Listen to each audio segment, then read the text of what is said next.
Wa amma bi ni'mati rabbika fahaddith.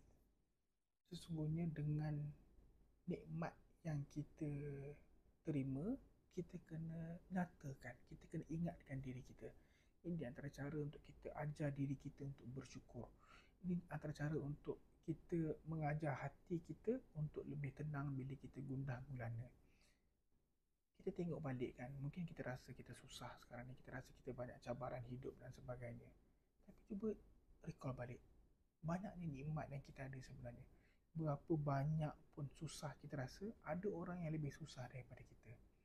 Apa lebihnya kita berbanding dengan orang yang lahir di Afrika contohnya, di tempat yang jauh lebih miskin daripada tempat yang kita hidup sekarang ni. Apa lebihnya kita? Apa lebihnya kita berbanding dengan mereka yang lahir di Palestin contohnya?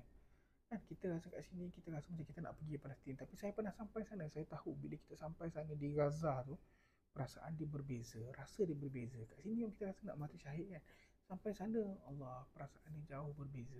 Dan apa mulianya kita, Allah lahirkan di bumi yang aman, yang tak ada gempa bumi, tak ada taufan yang teruk, tak ada.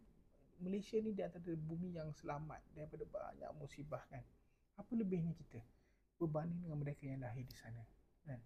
Kita mungkin pandang hina pada uh, uh, Zionis di Israel contohnya kan. Tapi apa mulianya kita yang Allah lahirkan kita di sini dan Allah tidak lahirkan kita di sana kan. So saya rasa tu dah benda kita selalu kena ingat, sebab Allah lahirkan kita sebagai Muslim dalam keluarga Muslim di negara yang aman seperti Malaysia, yang tak ada rusuhan, tak ada peperangan, tak ada musibah alam dan sebagainya. Ini satu nikmat yang sangat besar yang kita sangat-sangat kena selalu ucapkan. Dan apa mulianya kita berbanding dengan mereka yang lahir dalam agama yang lain kan. So sebenarnya nikmat lahir di bumi yang aman ini adalah nikmat yang besar.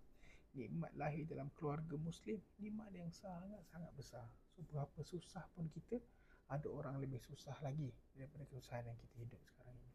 So wa amma bi ni'mati rabbika fahaddits. Mungkin ada masa malam-malam sebelum tidur kita cuba listkan apa nikmat.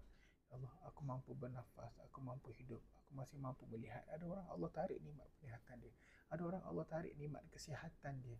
Kita masih sihat, kita masih mampu untuk buat macam-macam benda. Wa amma bi ni'mati rabbika fahaddits. So rawat hati kita dengan mensenaraikan kelebihan dan nikmat yang Allah bagi pada kita.